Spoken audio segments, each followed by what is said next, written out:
Salut, bienvenue sur la chaîne et bienvenue dans cette vidéo pile à lire de l'automne.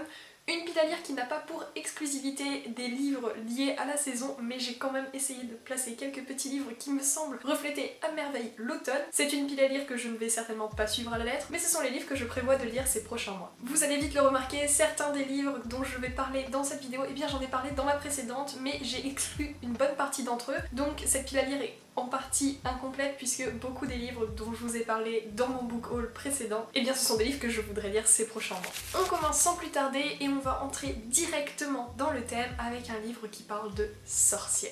Ce livre, il s'agit de Les filles de Salem de Thomas Gilbert, publié chez Dargaud, et j'ai ici le petit format qui était à prix réduit durant l'été, donc j'ai profité de l'occasion pour l'acheter, mais je me le suis réservé pour l'automne, et ça va être enfin le moment de le découvrir. Dans Les filles de Salem, nous allons nous retrouver au XVIIe siècle dans la colonie de Salem, à la Nouvelle-Orléans. Là, nous allons faire la rencontre d'une jeune fille qui a 14 ans et qui va raconter son histoire, ce qui s'est passé lorsqu'elle était dans sa 13e année. Cette jeune femme, elle s'appelle Abigail Hobbs et évidemment, elle habite à Salem et elle mène une vie plutôt tranquille jusqu'au jour où tout a basculé et c'est ce qu'elle nous raconte dans ce livre. On a toujours besoin de livres avec des sorcières et ici il s'agit d'un roman graphique qui a été plutôt salué par la critique à sa sortie en grand format et je pense que c'est d'ailleurs pour ça que celui-ci est paru à petit prix cet été. C'est inspiré de faits réels, mais je ne sais pas si le personnage principal a vraiment existé, si l'auteur s'est appuyé sur de véritables sources, mais il dédie ce livre aux sorcières d'aujourd'hui et de demain, que le feu jamais ne s'éteigne. Je pense que le parti pris de l'auteur va être de se concentrer du point de vue des sorcières, des femmes incriminées, du moins à travers les yeux d'Abigail. J'espère que cela va me plaire. En tout cas, le dessin et la colorimétrie employée par l'illustrateur me parlent totalement, donc j'ai hâte de découvrir ce qu'il en est. Bien évidemment, je vous en parlerai en temps voulu. Le second livre de cette pile à lire, eh bien c'est une valeur sûre, c'est un album illustré qui sera très rapidement dévoré, qui met en scène l'un de mes personnages favoris de la littérature. Cet album, il s'agit de Goodnight Anne. C'est inspiré de Anne of Green Gables, donc du livre écrit par Lucy Maud Montgomery qui a été adapté en série sur Netflix, et c'est écrit par Khalid George et illustré par Genevieve Godbout, et ça a l'air incroyablement simple et doux, ça a l'air d'incarner parfaitement le personnage de Anne, avec des illustrations aux couleurs plutôt chaleureuse. En fait, on va retrouver Anne au moment du coucher qui va saluer, dire bonne nuit à tout ce qui l'entoure, toutes les choses qu'elle aime. Et je pense que ça va beaucoup me toucher puisque j'aime beaucoup la philosophie et la façon de voir les choses de Anne. Et j'adore les illustrations de Genevieve Godbout, donc une valeur sûre pour l'automne. Après la douceur de Anne, je vous propose de plonger dans l'horreur à travers un manga de Junji Ito. Il s'agit de Tomie, donc publié chez Mangestu, et c'est un énorme manga horrifique qui sera absolument parfait à l'approche d'Halloween. Dedans, nous suivons Tomie qui est le mal incarné. Reconnaissable entre mille, cette jeune femme a les cheveux longs et un grain de beauté sous l'œil gauche, et elle attise les passions chez tous les hommes jusqu'à les rendre fous. Les victimes de Tomie sont déchirées entre folie et amour, et ce jusqu'à commettre l'indicible, assassiner Tomie elle-même. Mais cette jeune femme, elle est un petit peu particulière puisque à chaque fois qu'elle est assassinée, eh bien elle renaît et elle renaît toujours plus puissante et personne ne semble pouvoir l'arrêter. J'ai déjà lu un manga de Junji Ito, il s'agit de Censor, et j'avais beaucoup aimé son trait, même si l'histoire était un petit peu farfelue et déjà pas mal horrifique. On m'a conseillé Tomie, même si le manga met longtemps à acquérir le trait que l'on connaît de Junji Ito. Cette œuvre, il me semble, a été développée sur de longues années, mais je pense que c'est le genre de livre parfait pour la période d'Halloween et j'ai hâte de le découvrir. Je sais que les mangas horrifiques ce n'est pas pour tout le monde, mais je pensais ne pas aimer, et en fin de compte le trait, le style narratif de Junji Ito est tellement parfois tiré par les cheveux que cela ne m'horrifie pas mais me correspond tout à fait. Après bien évidemment je n'ai pas lu tous ces classiques et je pense qu'il y en a qui sont vraiment effrayants, et pour le coup Tomie, eh bien je lui fais confiance, je pense pas être complètement horrifiée avec lui, mais j'espère de tout cœur que je vais l'aimer et avoir un petit frisson si je dis pas non. Si je le lis à l'aube d'Halloween, ce sera absolument parfait. Et quoi de mieux qu'une page pleine de diversité? Le prochain livre, eh bien il est tout sauf horrifique. Il s'agit d'un petit jeunesse publié chez Pool Fiction, intitulé Bakary Champollion, chasseur de trésors. C'est de Marine Orenga et Corallimus, et dans ce livre nous allons suivre 3 héros hors du commun. Bakary, son ami Zoé et leur raton laveur de compagnie rêvent de devenir d'illustres explorateurs. Un jour ils parviennent à participer à la chasse au trésor de leur idole et vont devoir faire face à des équipes concurrentes redoutables. Bien loin d'avoir une équipe constituée d'ingénieux explorateurs et de spécialistes renommés, les 3 personnages vont se lancer et tenter de résoudre les énigmes malgré le fait qu'ils n'ont ni matériel ni expérience, et cela afin de trouver l'inestimable butin mis en jeu. Cela fait un petit moment que je n'ai pas lu de roman jeunesse aussi bas en tranche d'âge et j'ai extrêmement hâte de me plonger dedans. L'illustration de couverture est absolument magnifique, du coup je me doute bien que les illustrations à l'intérieur du livre le seront tout autant. C'est le genre de lecture qui se dévore d'une traite, en tout cas moi à mon âge je les dévore, ces genres de petits bouquins qui sont absolument parfaits avec des héros et héroïnes toujours inspirants, drôles, loufoques. Bref, hâte de le découvrir, hâte de découvrir aussi les illustrations qui ponctuent le récit. Toujours est-il que c'est un livre que je pense parfait pour l'automne au vu de sa couverture marron. J'ai très peu de livres marrons dans ma pile à lire et dans ma bibliothèque et c'est toujours un plaisir d'en découvrir, je trouve ça absolument magnifique. On poursuit du côté des illustrés avec un livre dont je vous ai déjà parlé sur cette chaîne mais que je n'avais toujours pas découvert. Il s'agit de Le Loup de Meylan Chapiron, publié chez La Martinière Jeunesse et c'est un album un petit peu particulier puisque c'est un album qui vise à briser le tabou de l'inceste. Je vous avais parlé de ce livre et du projet qui l'accompagne dans le cadre de ma vidéo sur les livres qui abordent le tabou de l'inceste et le secret qui l'accompagne, et ce livre aussi faisait partie de toutes mes recommandations, bien que je ne l'ai encore jamais lu. Et pas plus tard que cette semaine, je me suis rendue à une dédicace à la librairie Les Mots à la Bouche, et en me baladant dans la librairie et dans leur rayon album jeunesse, et bien je suis tombée sur celui-ci que je cherchais éperdument depuis un bon moment. Comme je ne commande pas sur internet, j'attends que les livres tombent dans mes mains, et ce fut le cas il y a quelques jours pour celui-ci, du coup évidemment j'ai craqué et je l'ai embarqué chez moi. Il me tarde désormais de le lire et de voir comment Meylan Chapiron aborde l'inceste dans cet album, bien que je connaisse déjà la musique qu'elle a créée et les vidéos éducatives qui accompagnent cet album, j'ai hâte de redécouvrir le travail illustratif et narratif dedans et voir comment l'inceste est abordé en s'adressant à de jeunes lecteurs. On poursuit encore sur un illustré, beaucoup de livres de cette pile à lire sont illustrés mais cette fois-ci il s'agit tout de même d'un roman, un roman un petit peu spécial au format un petit peu volumineux mais qui a l'air absolument magnifique. Ce livre, il s'agit de Les amours d'un fantôme en temps de guerre de Nicolas de Crécy, c'est publié aux éditions Albin Michel et ce livre j'avais dû le mettre dans une palle précédente pour le Pumpkin Autumn Challenge ou du moins une palle de l'automne. Bref, j'en ai déjà parlé, ça fait un bon moment qu'il traîne dans ma pile à lire mais je pense que cette année c'est le bon moment pour l'en sortir. Alors je ne suis pas certaine d'avoir compris exactement de quoi parlait ce livre, mais les bons retours dont j'avais entendu parler à son propos m'ont définitivement convaincue et dès que j'avais trouvé ce livre d'occasion, eh bien je me suis jetée dessus pour l'acquérir. D'après ce que j'ai compris, nous allons suivre un petit fantôme qui a quitté ses parents très tôt et qui va voyager et découvrir plein de choses et il va atterrir en temps de guerre et finir par s'engager dans la résistance. Je ne sais pas comment en dire plus à son propos puisque je l'ai feuilleté il y a seulement très longtemps, j'ai décidé de ne pas me respoiler en relisant le résumé mais tout ce dont je me souviens c'est cela. Je pense que ça suffit à être assez intriguant, d'autant plus que c'est un roman illustré, il y a des pleines pages colorées qui racontent l'histoire de façon visuelle, donc je pense que ça sera une belle découverte et le genre de livre à se lire au coin du feu, même si je n'ai pas de cheminée. On enchaîne et cette fois-ci on retourne du côté des romans et c'est un young adult contemporain dont je vais vous parler maintenant. Il s'agit de Perfect on Paper de Sophie Gonzalez, c'est publié aux éditions Slalom et vous savez que j'adore les éditions Slalom et leur parution aussi diversifiée qu'originale. Et dans ce livre aussi, eh bien, c'est le concept un petit peu farfelu de sex education qui est proposé puisque l'on va suivre une jeune femme qui s'appelle Darcy. Elle est toujours capable de trouver la solution à chaque problème de cœur. Dans le lycée, tout le monde lui fait confiance et dépose de façon anonyme des petits mots dans son casier auxquels elle répond de façon anonyme par mail. Seulement Darcy, eh bien, elle sait aider les autres mais elle n'est pas capable elle-même de gérer sa situation amoureuse puisque cela fait des années qu'elle est amoureuse de sa meilleure amie et elle n'a jamais osé lui avouer. Mais ça bien sûr personne le sait jusqu'au jour où son anonymat est mis à mal. Pour sauver ses secrets, eh bien Darcy elle va accepter les conseils d'un allié inattendu et elle va se trouver emportée par de nouveaux sentiments. Et la question finale du résumé de 4ème couverture est la suivante: réussira-t-elle à écouter son cœur plus que la raison? Je pense que cette lecture, lorsque je vais me plonger dedans, je vais la dévorer. J'ai adoré Sex Education et je pense qu'ici on sera tout autant servi en situation drôle, pleine de bon sens et de beaux messages. J'espère en tout cas que Sophie Gonzalez a exploité à son maximum la thématique et le synopsis puisque je le trouve brillant. Donc évidemment, vous en doutez, comme tous les livres que je vous présente dans cette palle, j'ai hâte de le découvrir. Le temps d'un livre, je vous propose de replonger dans l'ambiance d'Halloween dans cet automne frissonnant que l'on adore tous. Le livre dont je vais vous parler, il s'agit de L'étrange vie de Nobody Owens de Neil Gaiman. Donc c'est l'auteur de Coraline que j'avais absolument adoré. C'est publié chez Albin Michel dans leur collection Wiz. Et je sais qu'il existe énormément d'éditions pour ce livre, mais je suis absolument fan de la couverture de celle-ci. Dans ce livre, nous allons faire la rencontre de Nobody Owens qui a tout du petit garçon normal. Enfin, tout du petit garçon normal, seulement si on ne prend pas en compte le fait qu'il a grandi dans un cimetière, qu'il a été élevé par un couple de fantômes et qu'il est protégé par Silas, un être étrange, ni vivant ni mort, qui est ami avec une sorcière brûlée vive autrefois. Bref, vous l'aurez compris, Nobody Owens n'a strictement rien d'un petit garçon normal. Un jour, quelqu'un va attirer Nobody Owens au-delà des murs du cimetière et l'enlever pour tenter de l'éliminer, chose que cette personne essaie de faire depuis toujours.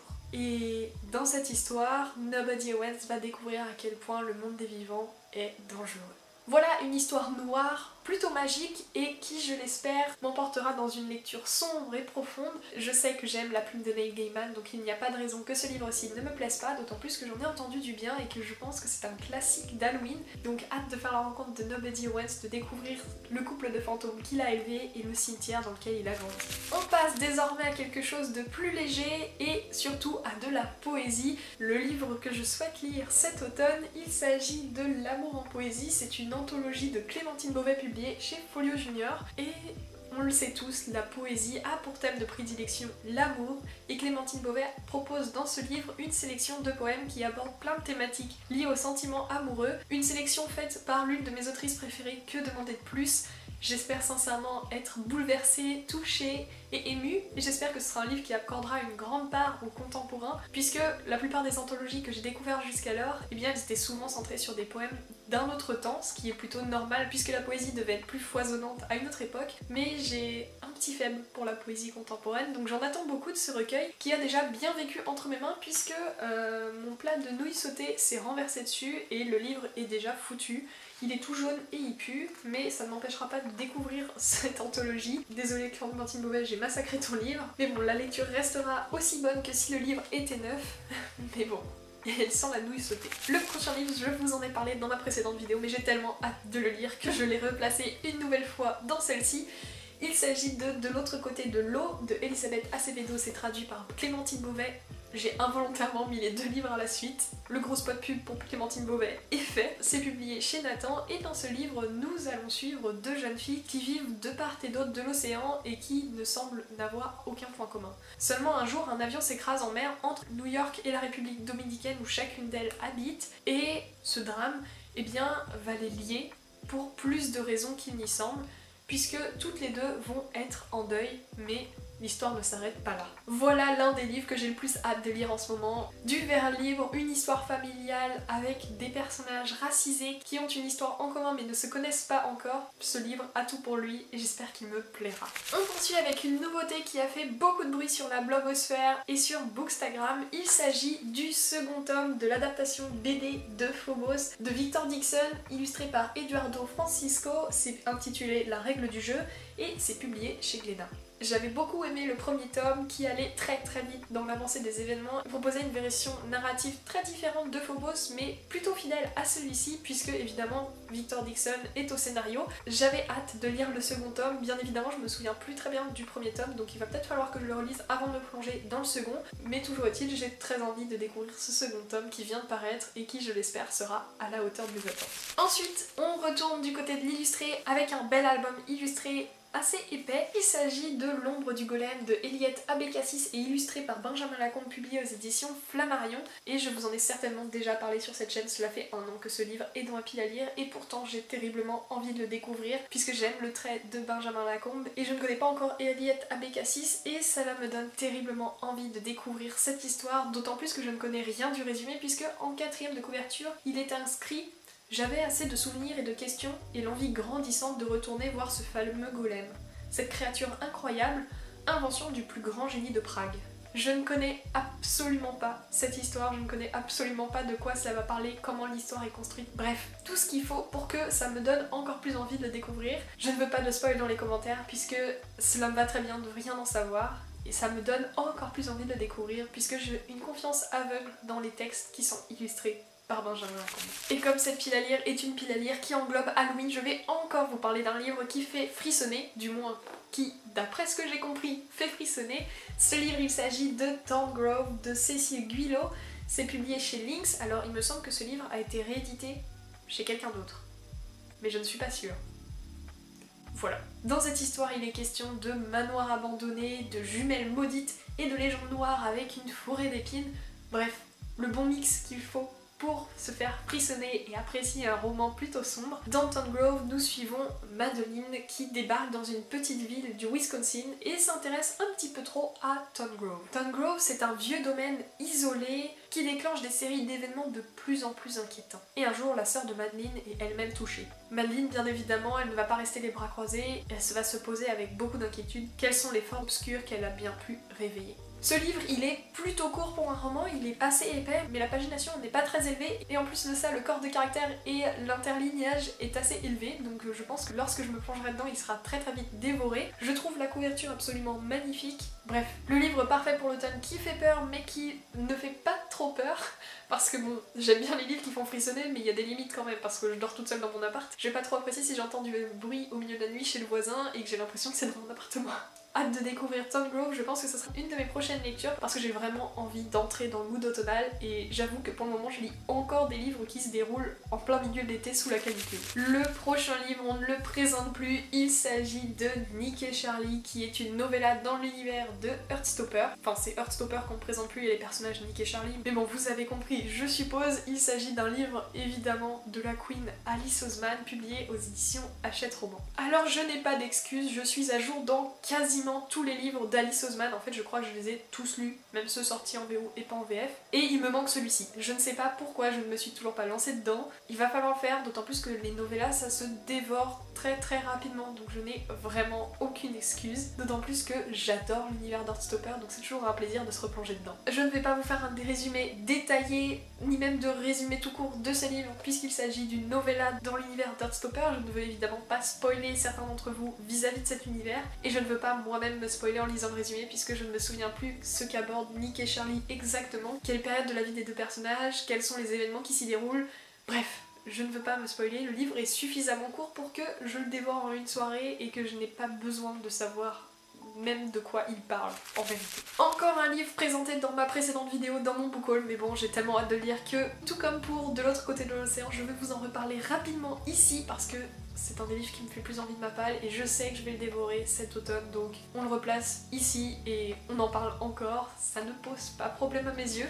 Ce livre, il s'agit de Anatomy Love Story de Anna Schwartz. C'est une romance gothique publiée par Albin Michel dans laquelle on va faire la rencontre de deux personnages. L'une très riche qui rêve de devenir chirurgienne mais sa famille voit cela d'un très mauvais œil et l'autre très pauvre qui déterre des cadavres pour les revendre à des scientifiques pour tenter de survivre. Leur chemin va se croiser lorsque l'une va faire appel à l'autre pour pouvoir travailler sur un cadavre et bien évidemment le chemin de Hazel et Jack ne va pas juste se croiser, l'histoire va se poursuivre entre eux puisqu'il s'agit d'une romance et je ne pense pas prendre trop de risques en disant que c'est entre ces deux personnages que la romance va prendre place. Du moins je l'espère parce que comme tous les opposes, c'est toujours le genre de romance que l'on aime en littérature young adult. On retourne un petit peu du côté des graphiques avec un album jeunesse dont je viens de faire l'acquisition qui a l'air pétillant, vibrant d'amour et de beaux messages. Il s'agit de Le camping-car de mon papy, c'est de Harry Woodgate, c'est publié chez Keyman et dans ce livre nous allons suivre une petite fille qui va rendre visite à papy. Ce papy qui vit seul puisque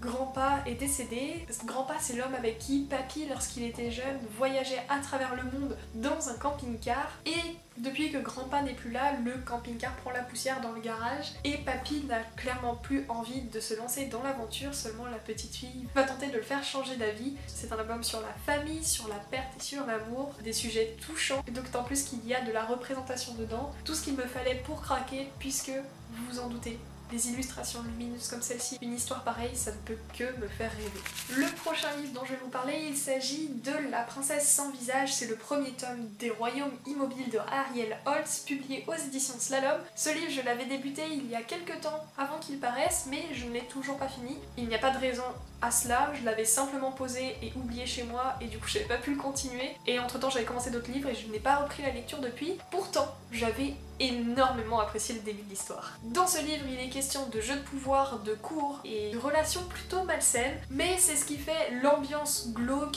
et plutôt gothique de ce livre qui raconte une monarchie dirigée par 4 monarques. Il y a aussi question de compétition puisque nous allons suivre une jeune fille qui va se battre aux côtés de 7 autres jeunes femmes pour tenter de conquérir le trône, mais cette jeune femme, eh bien, elle a passé 18 ans de sa vie cachée derrière les murs d'un manoir et elle a tout à apprendre, tout à découvrir et encore plus pour pouvoir prétendre au trône. Je ne sais pas comment vous parler plus de ce livre, je n'ai pas envie de relire le résumé plus en détail pour ne pas me spoiler parce que j'étais rendue encore au tout début de l'histoire, donc je vais pouvoir le recommencer à zéro pour pouvoir me plonger dans l'univers et le monde construit par Ariel Holz qui m'avait énormément plu. Embarquons pour les étoiles avec Illuminae, le premier tome qui s'intitule Dossier Alexander, c'est de Amy Kaufman et Jay Christophe, publié aux éditions Casterman.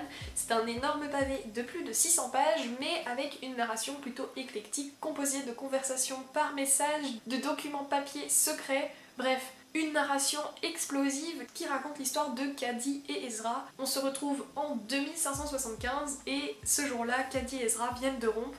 Et pour Cady, c'est le jour le plus horrible de sa vie jusqu'à ce que sa planète soit attaquée. C'est l'entreprise interstellaire Baytech qui est sans foi ni loi, qui attaque la planète et oblige Ezra à fuir dans le vaisseau Alexander et Cady, elle, dans le Hypatia. Seulement Cady, elle a des doutes sur les informations délivrées par les autorités et elle va pirater le réseau informatique de la flotte et découvrir des infos compromettant son propre état-major. Et en plus de cela, alors qu'ils sont toujours pas traqués par Baytech, l'intelligence artificielle censée protéger la flotte et bien va se mettre à agir bizarrement. Très hâte de découvrir ce livre qui attend dans ma pile à lire depuis un bon moment. Illuminae me tente depuis mon arrivée sur Bookstagram puisque à ce moment-là c'était un des livres qui faisait le plus parler de lui. Cette trilogie venait certainement d'acquérir son dernier tome ou alors tout le monde patientait pour le découvrir. Depuis ce temps-là j'ai hâte de découvrir Illuminae et il va être enfin temps de le faire, d'autant plus que la narration a l'air juste palpitante et très prenante. J'ai hâte de voir ce qu'il en est. Et le dernier livre de cette pile à lire, je ne vais pas vous en dire trop puisque je suis extrêmement en retard pour mon rendez-vous. Ce livre, il s'agit de Vanja et le loup de Margaret Owen, c'est publié aux éditions Pocket Jeunesse et je ne vais pas vous en dire beaucoup plus puisque je pense pouvoir dire qu'on peut se fier à cette couverture qui est absolument magnifique pour se plonger tel baissé dans ce livre. Je ne me souviens pas du résumé mais je me souviens avoir lu des avis élogieux concernant ce livre, donc j'ai hâte de me plonger dedans et je ne sais pas, j'ai l'impression qu'il a une vibe parfaite pour l'automne. C'est certainement pas pour moi un roman estival et il pourrait être un roman hivernal mais je ne sais pas, je trouve que le fait qu'il y ait un loup dedans, ça me fait penser à l'automne, donc j'ai hâte de le lire cet automne. Voilà pour cette vidéo, on arrive à la fin de cette énorme pile à lire. Je sais pertinemment que je ne pourrai pas tout lire et je sais pertinemment que je vais ajouter des livres à cette pile à lire et en retirer d'autres. J'aime ne pas me fier à ce que j'ai prévu de faire. Toujours est-il que tous ces livres me tentent et si vous avez lu certains d'entre eux, j'espère découvrir votre avis dans les commentaires. Je vous remercie d'être resté jusqu'à la fin de la vidéo et je vous dis à très bientôt pour une nouvelle vidéo. Salut!